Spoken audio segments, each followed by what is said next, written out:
ಮುಖ್ಯಮಂತ್ರಿ ಅವರು ತಯಾರಾಗ್ಯಾರ ನಮ್ಮಲ್ಲಿ. ಈ ಸಲ ಉತ್ತರ ಕರ್ನಾಟಕದಲ್ಲಿ ಬಿಜೆಪಿ ಅಧಿಕಾರ ಬಂದ್ರೆ ನಾವೇ ಮುಖ್ಯಮಂತ್ರಿ ಆಗವರು.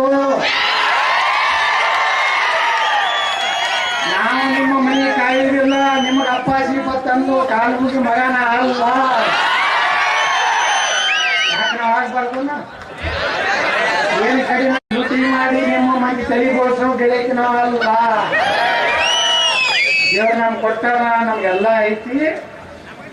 ಭವಿಷ್ಯದಾಗ ಈ ದೇಶ ಉಳಿಲಾಕ ನಾವು ಚುನಾವಣೆ ಮಾಡಬೇಕಾಗಿತ್ತು.